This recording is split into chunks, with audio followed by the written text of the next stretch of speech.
सुना है कि यीशु यूहन्ना से अधिक लोगों को बपतिस्मा दे रहा है और उन्हें शिष्य बना रहा है।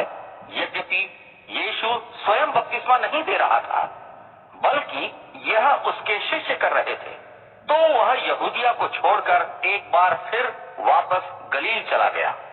इस बार उसे सामरिया होकर जाना पड़ा, इसलिए वह सामरिया के एक नगर सुखार में आया।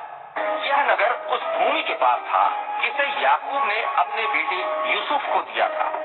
वहाँ याकूब का कुआं था। यीशु इस यात्रा में बहुत थक गया था, इसलिए वह कुएं के पास बैठ गया। समय लगभग दोपहर का था। एक सामरी स्त्री जल भरने आई। यीशु ने उससे कहा, मुझे जल दे। शिष्य लोग भोजन खरीदने के लिए नगर में गए हुए थे। सामरी स्त्री ने उससे कहा, तू यहूदी होकर भी मुझसे पीने के लिए जल क्यों मांग रहा है? मैं तो एक सामरी स्त्री हूँ। यहूदी तो सामरियों से कोई संबंध नहीं रखते। उत्तर में यीशु ने उससे कहा, यदि तू केवल इतना जानती कि परमेश्वर ने क्या दिया है और वह कौन है जो तुझसे कह रहा है मुझे जल दे, तो तू उससे मांगती और वह तुझे स्वच्छ जीवन जल प्रदान करता। स्त्री ने उससे कहा, हे महाशय, तेरे पास तो कोई बर्तन तक नहीं है और कुआं बहुत गहरा है, फिर तेरे पास जीवन जल कैसे हो सकता है? निश्चय तो हमारे पूर्वज याकूब से बड़ा है, जिसने हमें यह कुआं दिया और अपने बच्चों और मवेशियों के साथ खुद इसका जल पिया था। उत्तर में यीशु ने उससे कहा, हर एक जो इस कुआं का पानी पीता है उसे फिर प्यास लगेगी, किंतु वह जो उस जल को पिएगा जिसे मैं दूंगा फिर कभी प्यासा नहीं रहेगा, बल्कि मेरा दिया हुआ जल उसके अंतर में एक पानी के झरने का रूप ले लेगा, जो उमड़ घुमड़ कर उसे अनंत जीवन प्रदान करेगा। तब उस स्त्री ने उससे कहा, हे महाशय, मुझे वह जल प्रदान कर, ताकि मैं फिर कभी प्यासी ना रहूं और मुझे यहाँ पानी खींचने ना आना पड़े। इस पर यीशु ने उससे कहा, जाओ अपने पति को बुलाकर यहाँ ले आओ। उत्तर में स्त्री ने कहा, मेरा कोई पति नहीं है। यीशु ने उससे कहा, जब तुम यह कहती हो कि तुम्हारा कोई पति नहीं है, तो तुम ठीक कहती हो। तुम्हारे 5 पति थे और तुम अब जिस पुरुष के साथ रहती हो वह भी तुम्हारा पति नहीं है, इसलिए तुमने जो कहा है सच कहा है। इस पर स्त्री ने उससे कहा, महाशय, मुझे तो लगता है कि तू नबी है। हमारे पूर्वजों ने इस पर्वत पर आराधना की है और तू कहता है कि यरूशलेम ही आराधना की जगह है।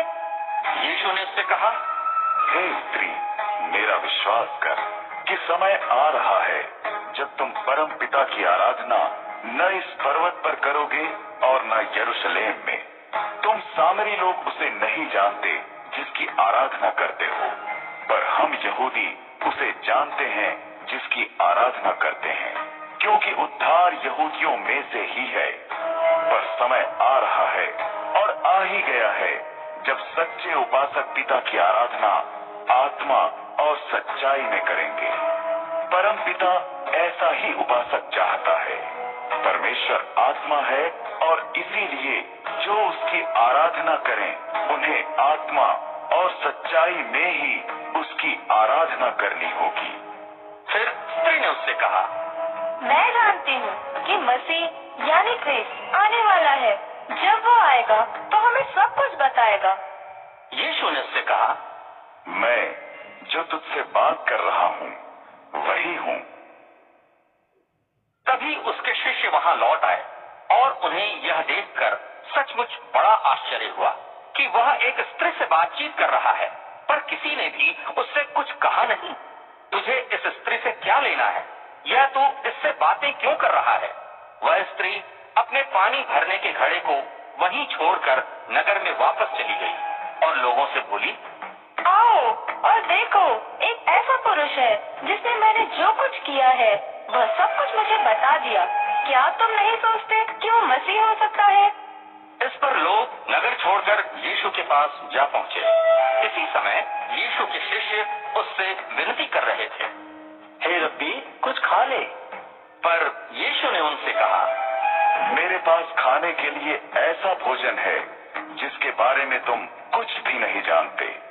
इस पर उसके शिष्य आपस में एक दूसरे से पूछने लगे, क्या कोई उसके खाने के लिए कुछ लाया होगा? यीशु ने उनसे कहा, मेरा भोजन उसकी इच्छा को पूरा करना है जिसने मुझे भेजा है, और उस काम को पूरा करना है जो मुझे सौंपा गया है। तुम अक्सर कहते हो 4 महीने और हैं तब फसल आएगी। देखो, मैं तुम्हें बताता हूँ, अपनी आंखें खोलो और खेतों की तरफ देखो, वे कटने के लिए तैयार हो चुके हैं। वह जो कटाई कर रहा है अपनी मजदूरी पा रहा है और अनंत जीवन के लिए फसल इकट्ठी कर रहा है, ताकि फसल बोने वाला और काटने वाला दोनों ही साथ साथ आनंदित हो सकें। यह कथन वास्तव में सच है। एक व्यक्ति बोता है और दूसरा व्यक्ति काटता है। मैंने तुम्हें उस फसल को काटने भेजा है जिस पर तुम्हारी मेहनत नहीं लगी है, जिस पर दूसरों ने मेहनत की है, और उनकी मेहनत का फल तुम्हें मिला है। उस नगर में बहुत से सामरियों ने यीशु में विश्वास किया, क्योंकि उस स्त्री के उस शब्दों को उन्होंने साक्षी माना था। मैंने जब कभी जो कुछ किया, उसने मुझे उसके बारे में सब कुछ बता दिया। जब सामरी उसके पास आए तो उन्होंने उससे उनके साथ ठहरने के लिए विनती की।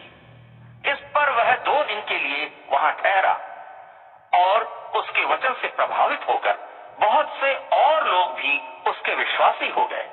उन्होंने उस स्त्री से कहा, अब हम केवल तुम्हारी साक्षी के कारण ही विश्वास नहीं रखते, बल्कि अब हमने स्वयं उसे सुना है, और अब हम ये जान गए हैं कि वास्तव में यही वह व्यक्ति है जो जगत का उद्धार करता है। 2 दिन बाद वह वहां से गलील को चल पड़ा, क्योंकि यीशु ने खुद कहा था कि कोई नबी अपने ही देश में कभी आदर नहीं पाता है।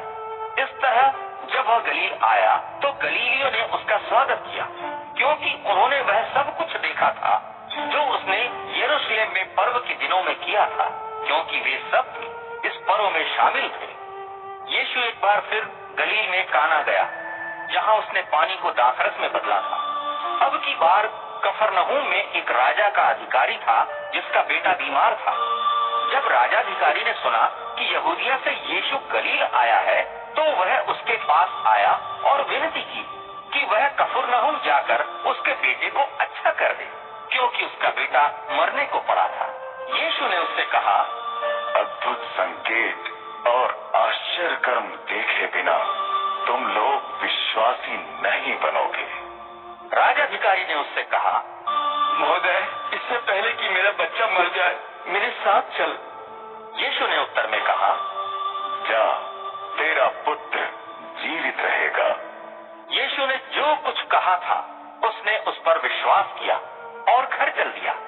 वह घर लौटते हुए अभी रास्ते में ही था कि उसे उसके नौकर मिले और उसे समाचार दिया कि उसका बच्चा ठीक हो गया। उसने पूछा, सही हालत किस समय से ठीक होना शुरू हुई थी? उन्होंने जवाब दिया, कल दोपहर 1 बजे उसका बुखार उतर गया था। बच्चे के पिता को ध्यान आया कि यह ठीक वही समय था जब यीशु ने उससे कहा था, तेरा पुत्र जीवित रहेगा। इस तरह अपने सारे परिवार के साथ वह विश्वासी हो गया। यह दूसरा अद्भुत चिन्ह था जो यीशु ने यहूदियों को गलील आने पर दर्शाया।